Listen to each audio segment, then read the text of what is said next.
Hey, estás en It Ali en el audiolibro Lo que cada cristiano debe conocer, escrito por Adrián Robles. Capítulo 1. Cada cristiano debe conocer que la Biblia es la palabra de Dios.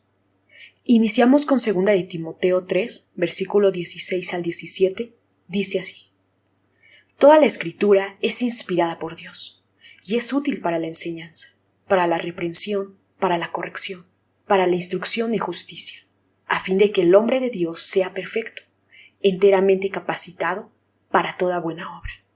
Amén. El punto de partida en el crecimiento cristiano es tener una firme convicción respecto a la inspiración y autoridad de la Biblia. En este capítulo quiero dar algunas razones sólidas para tener esta seguridad. Créame que este es el punto de partida. Sin esto, usted no tendrá ningún progreso sólido. Una vez, en un avión, estaba buscando un periódico en la sección de revistas. Allí me encontré con un hombre que me preguntó qué tipo de periódico estaba buscando. Con franqueza le respondí que estaba buscando un periódico conservador. Mirándome de arriba abajo, el hombre dijo: Yo estoy buscando un periódico liberal. Le pregunté a qué se dedicaba y me respondió que era abogado. Al hacerme la misma pregunta, le dije que era un pastor. Como quería saber sobre qué leía, le dije que leía libros, diarios y periódicos, pero sobre todo leía la Biblia. ¿No lee usted algo más amplio que eso?, preguntó. En realidad no. ¿Usted le habla a la gente? Todo el tiempo. Bien, entonces, ¿cómo puede saber las necesidades y los problemas de las personas si no lee algo más amplio que eso?, dijo él. El hombre tiene solo 3 problemas: el pecado, el sufrimiento y la muerte, le respondí. No, hay más problemas de esos, refutó. De acuerdo, respondí. O piense al respecto y dígame un cuarto problema. Después de pensar por un rato, él dijo: El hombre tiene 3 problemas. En realidad, cualquier otro problema en el mundo es un subproducto del pecado o del sufrimiento o de la muerte. Y la Biblia es el único libro en la tierra que tiene la respuesta a cada uno de estos 3 aspectos. Por esa razón, es importante que usted entienda y tenga una convicción tan firme como una roca sobre el hecho de que la Biblia es la palabra de Dios. No es el libro del mes, es el libro de las edades. El diablo odia este libro y quiere destruirlo.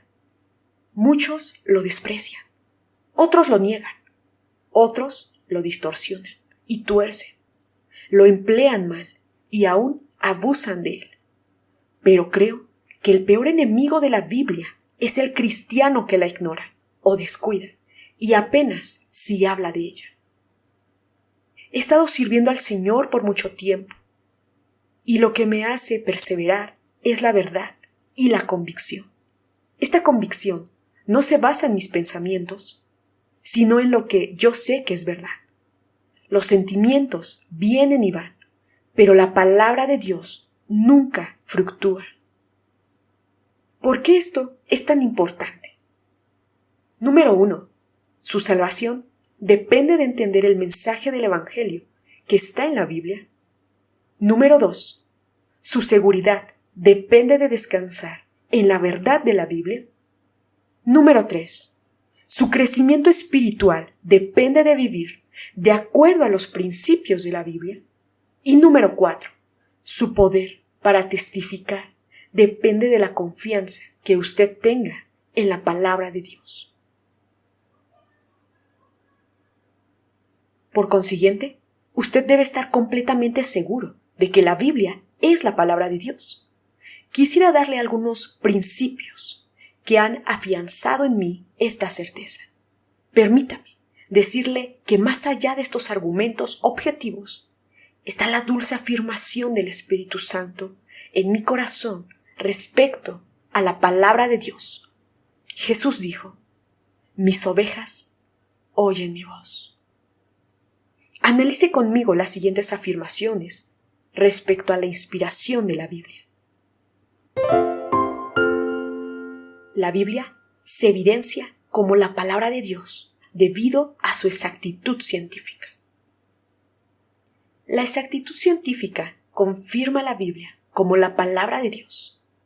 Este primer concepto es el que usan con más frecuencia para rebatir la Biblia aquellos que niegan su veracidad. Normalmente se asume que, obviamente, la Biblia debe tener errores científicos. Sin embargo, antes de que usted lo diga, asegúrese de conocer dos cosas: la ciencia y la Biblia. A menudo, los que afirman que hay errores científicos en la Biblia no entienden con claridad ninguna de esas dos cosas. Y quienes entienden la ciencia deben admitir que está en constante cambio. La ciencia que era de ayer aceptada no necesariamente es la ciencia de hoy. Se ha estimado que la biblioteca de Louvre, en París, tiene 5,5 kilómetros de libros de ciencia, cuya mayoría son obsoletos. En 1861, la Academia Francesa de Ciencia escribió un folleto declarando que había 51 hechos científicos incontrovertibles que demostraban que la Biblia no tenía valor. Hoy no hay ningún científico respetable sobre la Tierra que crea tan solo uno de esos 51 hechos. La ciencia está cambiando. La palabra de Dios no cambia. Permítame dar unos ejemplos. Número 1. La Tierra está suspendida en el espacio. Uno de los hechos científicos fundamentales que usted y yo aceptamos hoy como verdadero es que el planeta Tierra está suspendido en el espacio. Las culturas antiguas no siempre fueron conscientes de esto. Los antiguos egipcios solían creer que la Tierra era sostenida por pilares. Los griegos creían que era un gigante llamado Atlas, quien cargaba el mundo en su espalda. Y los hindús creían que la Tierra descansaba en los lomos de gigantescos elefantes.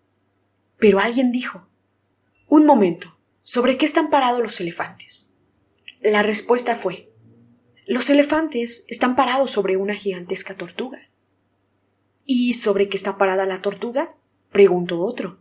La respuesta fue: bien, esa tortuga está parada sobre una gran serpiente enrollada. ¿Y sobre qué está parada la serpiente?, inquirió otro. La conclusión fue que la serpiente se encontraba nadando en un gran mar cósmico. Esa era la ciencia de entonces. Cuando usted y yo tomamos la palabra de Dios, no encontramos algo parecido a la mitología. Job habló del Señor diciendo: Él despliega del norte sobre el vacío y suspende la tierra sobre la nada. Job 26:7. Es probable que el libro de Job sea la pieza literaria más antigua conocida por el hombre. ¿Cómo supo él que la tierra se suspendía en el espacio? Solo pudo saberlo por inspiración divina. La Biblia dice en 2 de Timoteo 3:16 que toda la escritura es inspirada por Dios. Número 2. La tierra no es plana, es redonda. También damos por un hecho que la tierra es redonda. ¿Lo sabemos por observación natural? Desde luego que no. Usted habrá visto fotografías desde el espacio exterior y quizá haya viajado alrededor del mundo de manera que lo da por hecho. Pero el hombre no siempre supo que la tierra era redonda. ¿Recuerda lo que se enseña en la escuela? Y dice que en 1492 Colón navegó el Océano Azul. A Colón le advirtieron: es mejor que tenga cuidado, porque podría caerse por el borde de la tierra. Aún en 1492 la gente no sabía que la tierra era redonda, pero Isaías en el año 750 a.C. dijo: Él es el que está sentado sobre el círculo de la tierra. Isaías 40, 22. La palabra círculo en hebreo es joj, que significa globo o esfera. ¿Cómo supo Job que Dios había colgado la tierra de nada? ¿Cómo supo Isaías, 750 años antes de Cristo, que la tierra era redonda? Como dice en 2 de Pedro 1:21, los hombres hablaron de parte de Dios, siendo inspirados por el Espíritu Santo.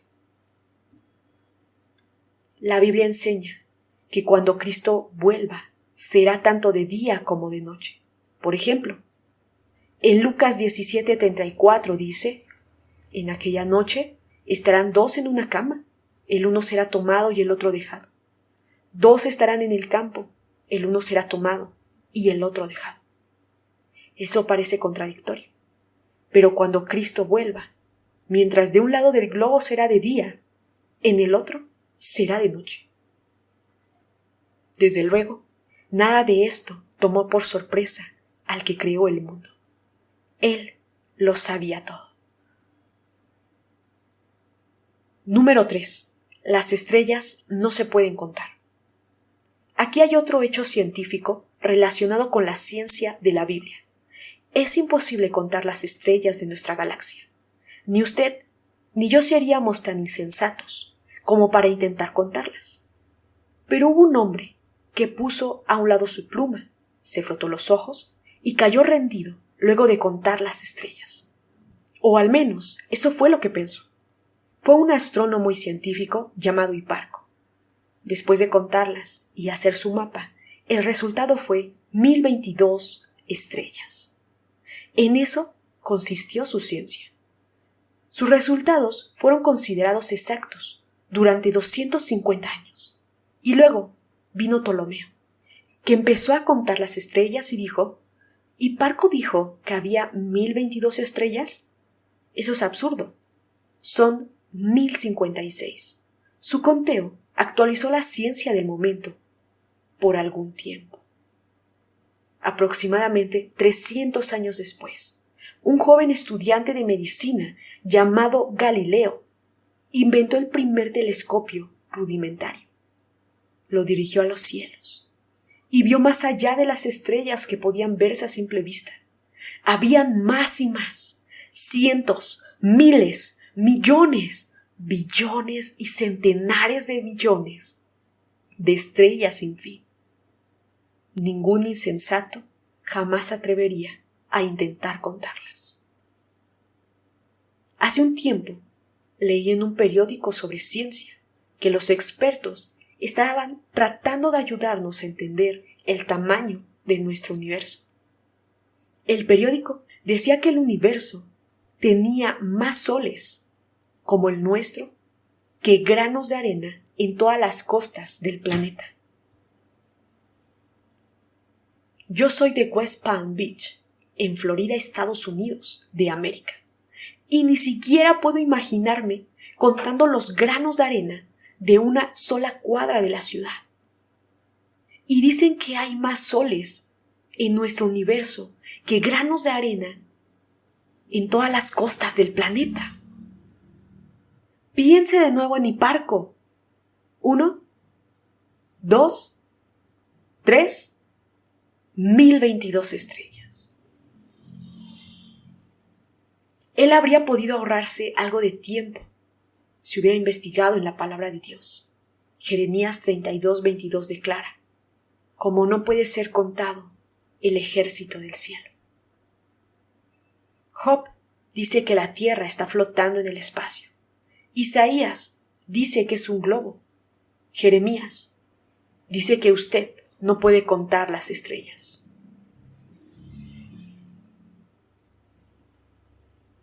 4.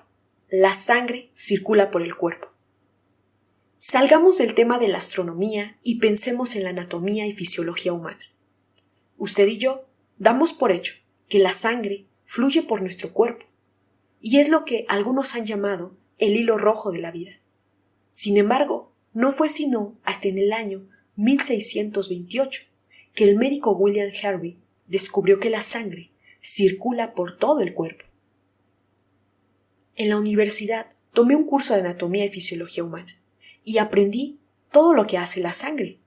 Ella lleva combustible a las células, oxígeno, para quemar ese combustible, desecha los desperdicios, enfrenta las enfermedades y mantiene una temperatura constante en el cuerpo. Sin embargo, esto es solo un conocimiento reciente. En la antigüedad, cuando alguien se enfermaba, decían que tenía sangre mala. Como la gente creía que necesitaban liberarse de esa parte de sangre mala, se hacían sangrar al paciente. ¿Puede imaginarse que a una persona enferma le drenen la sangre? En algunos países todavía se acostumbra a usar el típico poste en las barberías, el que parece un pedazo de dulce de menta. Ese poste representa un vendaje. Hace muchos años, con frecuencia, llevaban a las personas enfermas al barbero para que los hiciera sangrar y mejorar. A veces les ponían sanguijuelas para que les sacaran la sangre. Un hecho poco conocido es la forma como George Washington, presidente de los Estados Unidos, murió. Él murió debido a que estaba enfermo y los médicos lo hicieron sangrar. Al ver que no mejoraba, lo hicieron sangrar de nuevo. Como no mejoró, lo hicieron sangrar por tercera vez. Lo hicieron sangrar hasta que murió. En la actualidad, le habrían hecho una transfusión de sangre. La Biblia nos dice en Levítico 17:14, porque la vida de toda carne es su sangre. ¿Cómo supo Moisés las propiedades de dar vida que tiene la sangre? Bien, toda la Escritura es inspirada por Dios. Los hombres hablaron de parte de Dios, siendo inspirados por el Espíritu Santo. La ciencia médica de la Biblia es realmente asombrosa. El Dr. Millian informa en su intrigante libro Ninguna enfermedad que algunos arqueólogos encontraron un libro de medicina llamado el Papiro de Eber, escrito por los egipcios, aproximadamente 1500 años antes de Cristo, en la época de Moisés. Los egipcios eran discretos y experimentados. Sin embargo, tenían algunas ideas insensatas. Permítame compartir algo del conocimiento médico que contiene el Papiro de Eber. Pero no le sugiero que siga estos consejos. Por ejemplo, para evitar las canas, puede frotarse el cabello con sangre de gato negro que haya sido hervido en aceite o con grasa de serpiente de cascabel. Para evitar la caída de cabello, tome los siguientes 6 tipos de grasa: de caballo, hipopótamo, cocodrilo, gato, serpiente y cabra. Para fortalecer el cabello, aplíquese una mezcla de miel y polvo de dientes de asno. Si tiene una astilla enterrada, la recomendación médica sería sangre de gusano y estiércol de asno. ¿Puede imaginarse las esporas de tétanos que hay en el estiércol de asno? Otros tipos de medicina que usaban era sangre de lagarto, dientes de cerdo, carne podrida, la humedad de las orejas de cerdo y excremento de humanos, de animales e incluso moscas.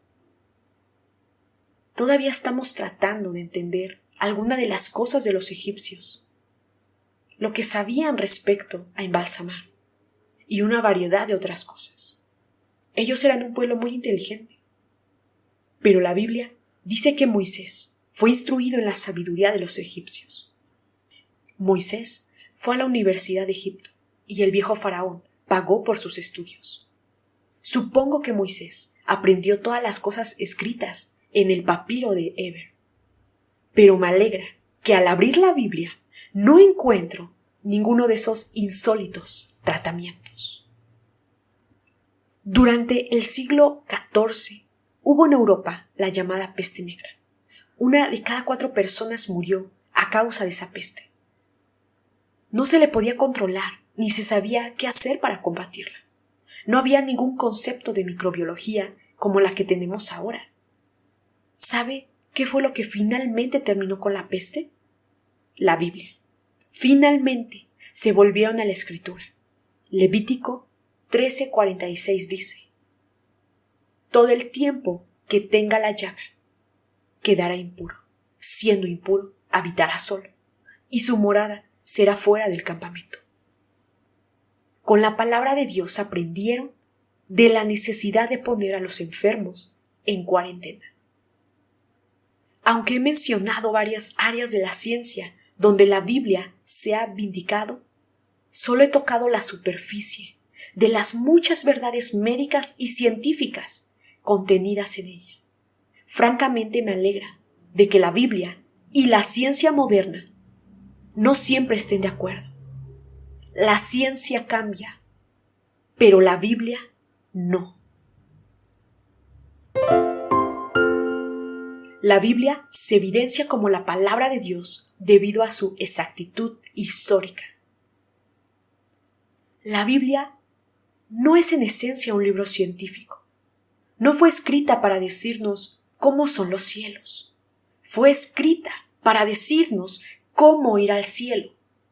Pero cuando habla de ciencia, es acertada. La Biblia tampoco es básicamente un libro de historia. Es su historia, la historia de Dios. Se esperaría que la historia bíblica fuera acertada y verdadera. Sin embargo, como usted puede sospechar, la Biblia ha sido atacada debido a su historia. A finales de los años 1800, el estudioso Dr. Drever ridiculizó la idea de que Moisés hubiera escrito lo que llamaban el Pentateuco, los primeros 5 libros de la Biblia: Génesis, Éxodo, Levítico, Números y Deuteronomio. Drever afirmó: en el tiempo en el que supuestamente vivió Moisés en la tierra, los hombres no sabían escribir. Entonces, ¿cómo pudo escribir el Pentateuco? De esta manera, algunos se mofaron de la Biblia por algún tiempo, hasta que un día, en el norte de Egipto, una señora, al remover la tierra de su jardín, encontró unas tablas de arcilla. Las llamaron las tablas de Tel el Amarna, que se usaban para correspondencia. Fueron escritos por los egipcios para gente de Palestina, o lo que hoy llamamos la Tierra Santa, siglos antes de que Moisés naciera. No solo sabían escribir, sino que también tenían un servicio postal que les permitía enviar y recibir cartas de un extremo a otro. Esto prueba que en realidad Moisés estaba capacitado para escribir el Pentateuco, a la vez que muestra la opinión equivocada de un estudioso. El libro de Daniel registra la historia de una mano que escribía en la pared. Durante una fiesta que el rey Belsasar organizó para 1000 de sus funcionarios de la corte, vio una mano escribiendo en la pared. La terrible escritura decía que él había sido pesado y hallado falto. ¿Recuerda la historia? Bien, los estudiosos se reirían al respecto y dirían: eso es un montaje. Nunca sucedió, pues tenemos archivos de los antiguos babilonios y sabemos que Belsasar no fue el último rey de Babilonia. El último rey de Babilonia se llamaba Nabonido. Obviamente, esto parecería ser algún fraude, una historia fabricada por alguien. Pero un día, la pala de un arqueólogo descubrió un cilindro en donde efectivamente estaba el nombre de Belsasar. Se encontraron más archivos que probaban que los historiadores tenían razón al decir que Nabonido había sido el último rey de Babilonia, pero estaban equivocados al decir que Belsasar no había sido el último rey de Babilonia. Nabonido y Belsasar eran padre e hijo y habían gobernado juntos, haciéndose reyes al mismo tiempo. Nabonido era un gran cazador, entre otras cosas, y a menudo se ausentaba y dejaba a cargo a Belsasar. Recuerde lo que el rey le dijo a Daniel respecto a la escritura en la pared. Si ahora puedes leer esta escritura y me das a conocer su interpretación, serás vestido de púrpura, tendrás un collar de oro en tu cuello y gobernarás. como tercero en el reino. Daniel 5:16. Eso ahora tiene sentido, pues entendemos que había simultáneamente dos reyes. Ahora, ¿qué habría pasado si no se hubiera encontrado el cilindro con el nombre de Belsasar? ¿Sería la Biblia cualquier cosa menos la palabra de Dios? Solo dele tiempo a la gente y quizás algún día se topen con la Biblia. Si un historiador o un científico tiene algo bueno que decir de la Biblia, eso no debe darle más fe en la Biblia, solo un poco más de fe en el científico o el historiador. La Biblia ha resistido y resistirá la prueba del tiempo. La Biblia se evidencia como la palabra de Dios debido a su maravillosa unidad. Permítame presentarle una tercera razón por la cual podemos saber que la Biblia es la palabra de Dios, y es su maravillosa unidad. Un libro, desde Génesis hasta Apocalipsis, que además tiene 66 libros, 39 en el Antiguo Testamento y 27 en el Nuevo Testamento. Es una recopilación de libros escrita al menos por 40 autores, y quizás más. Estas personas vivieron en un periodo que abarcaban aproximadamente 1600 años. Procedían de diferentes países, y muchos de ellos no se conocieron entre sí. Piensen en el hecho de que venían de toda clase de trasfondos: pastores, reyes, militares, príncipes, pescadores, estudiosos, historiadores, profesionales y algunos obreros. La Biblia también está escrita en diferentes estilos y por lo menos en 3 idiomas diferentes. Pero al unirlo todo, se forma un solo libro que contiene una historia que empieza con Génesis y va a terminar en el Apocalipsis. La Biblia tiene un tema: la redención. La Biblia tiene un héroe, el Señor Jesús.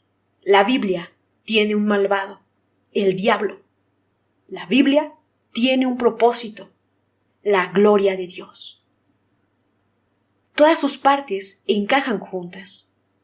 ¿Puede usted imaginarse tomar a 40 personas distintas en un periodo de 1600 años, de países y ocupaciones diferentes, y decirles que escriban de manera independiente y sin haber leído lo que los otros han escrito? Una todo lo escrito y verá la mezcolanza que obtendrá. Aún así, usted tiene esta maravillosa unidad en la palabra de Dios. He estado estudiando seriamente la Biblia durante muchos años. A lo largo de ese estudio no he encontrado fallas ocultas. Por el contrario, he encontrado afirmaciones y tesoros ocultos. Encuentro una asombrosa interconexión en la palabra de Dios. Y esto es sorprendente. Permítame parafrasear la siguiente ilustración del Dr. Torrey. Suponga que en una ciudad decidieran construir un monumento en honor a los estados, provincias o departamentos que la conforman. Se reúnen piedras de cada estado.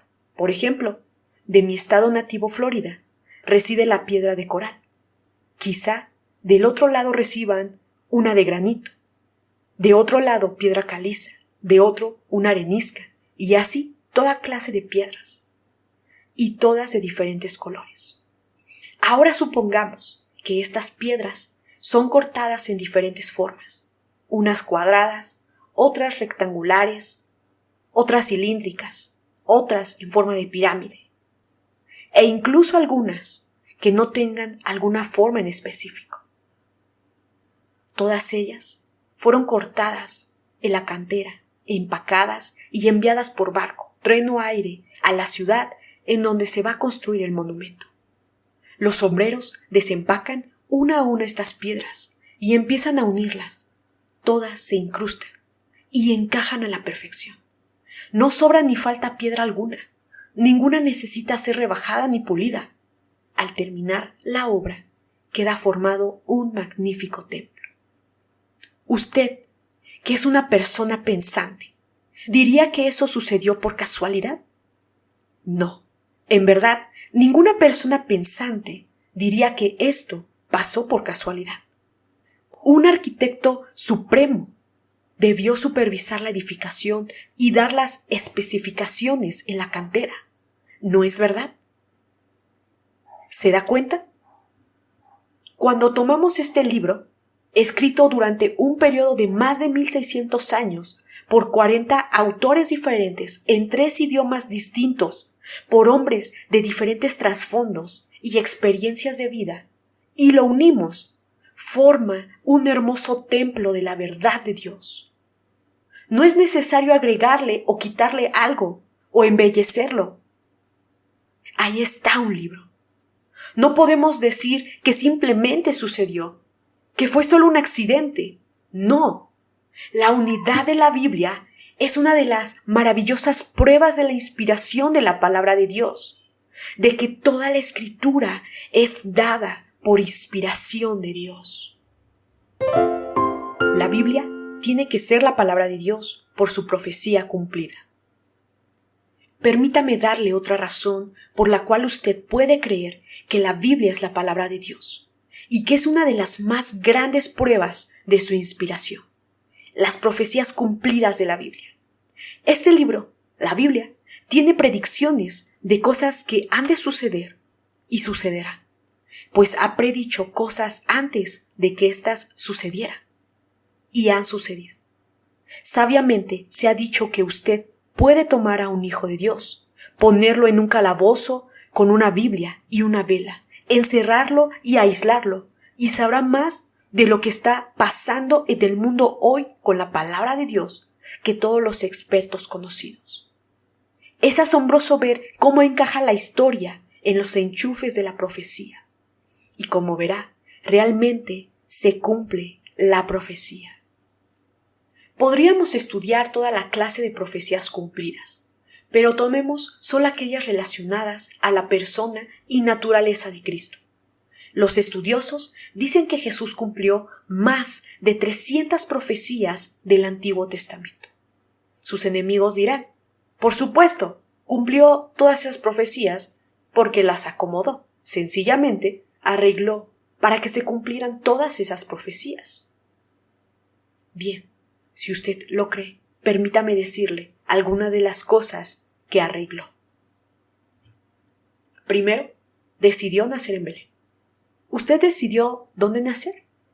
Miqueas 5:2 menciona la profecía que se cumplió en Mateo 2:1-5.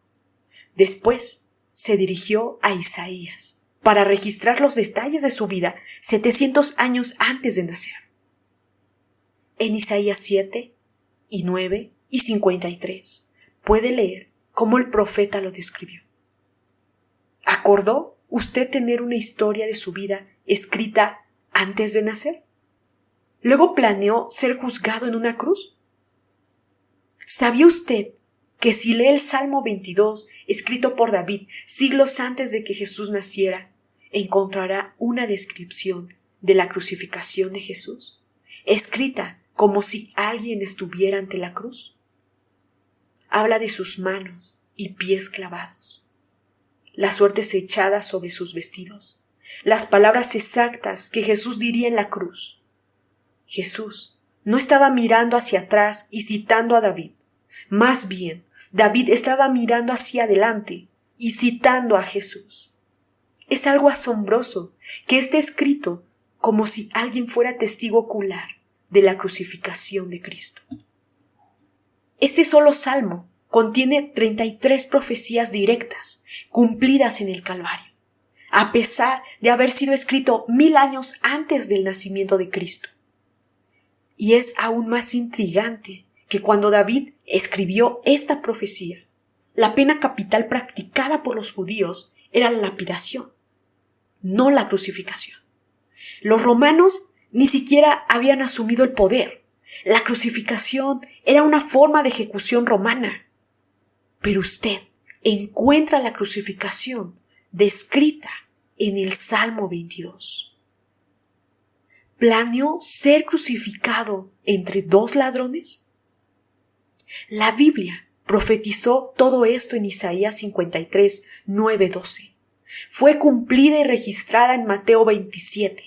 La Biblia profetizó que Judas lo traicionaría exactamente por 30 piezas de plata.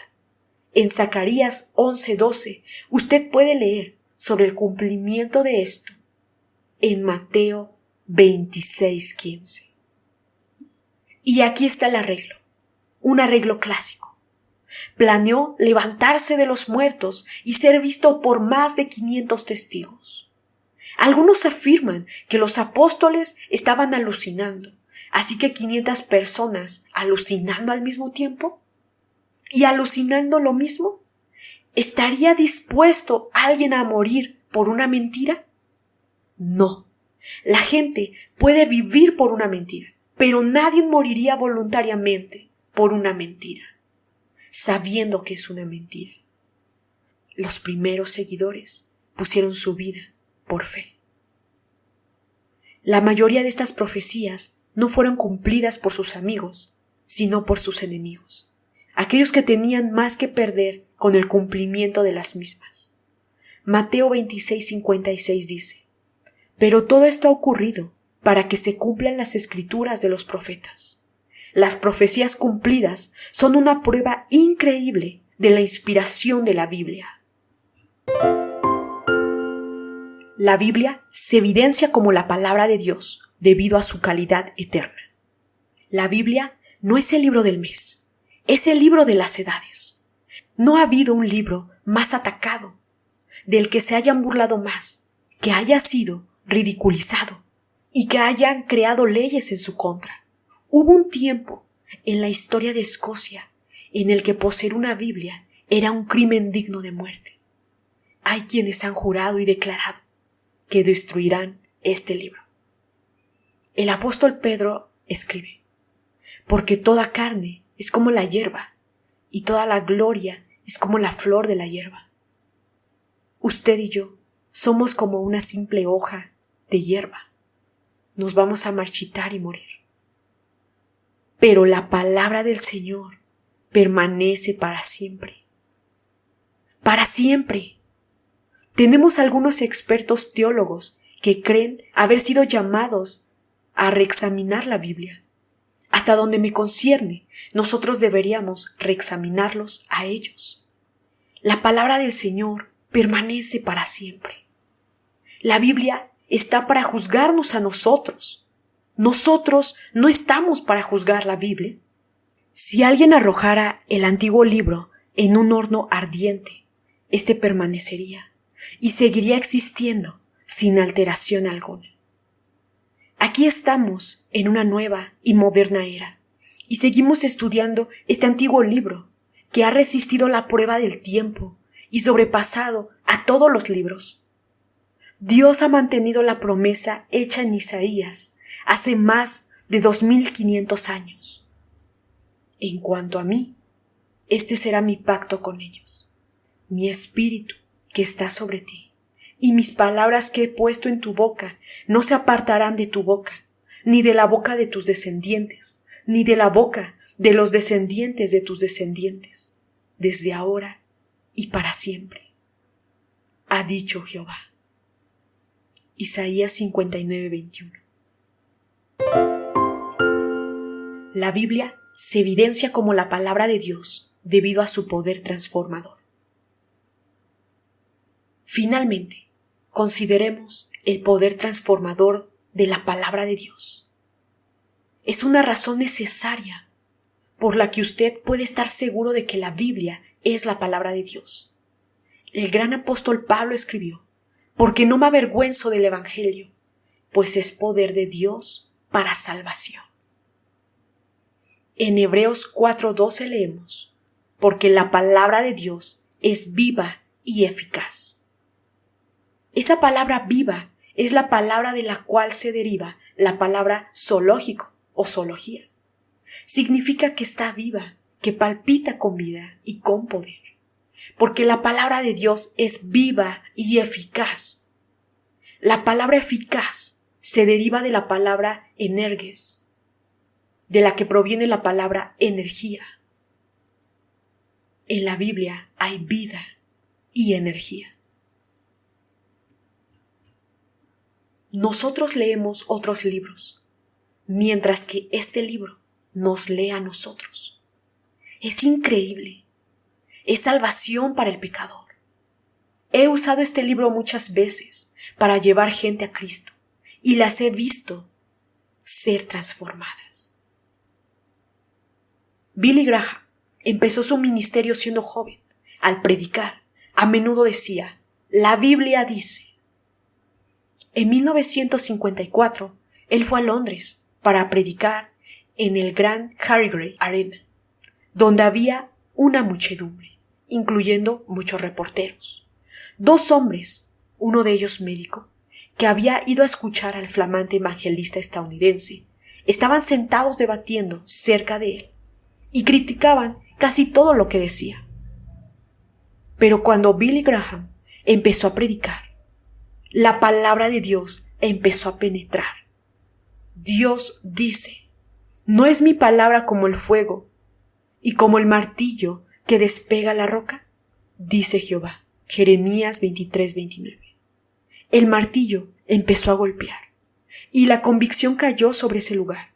Y el médico que había estado ridiculizando a Billy Graham le dijo al hombre que estaba a su lado, no sé usted, pero yo bajaré a recibir a Cristo en mi corazón. El otro hombre replicó, sí, yo iré con usted. Y tomé su billetera. Soy un ladrón. Bill Graham después dijo, veo que en mis predicaciones la palabra de Dios es como una espada, y cuando la cito bajo el poder del Espíritu Santo, puedo destruir todo lo que se me oponga. Ese es el poder increíble de la palabra de Dios, rescatar al perdido y cuidar del agonizante, arrebatándolos con misericordia del pecado y de la tumba. Conozco personalmente el poder transformador de la palabra de Dios, porque cambió mi vida. Es salvación para el pecador.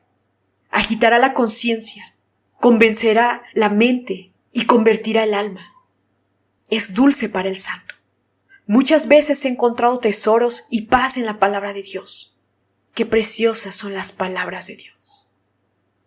Es suficiente para el que sufre.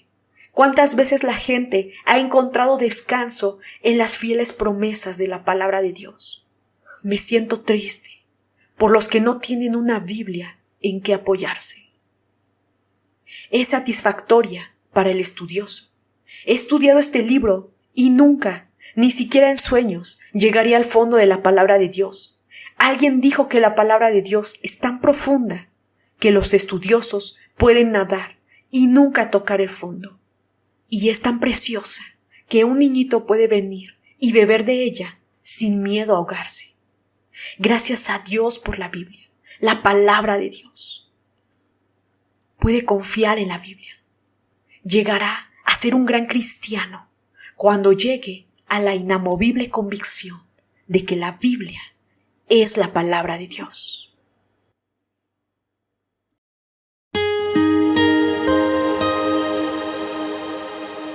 Hasta luego. Dios te bendiga.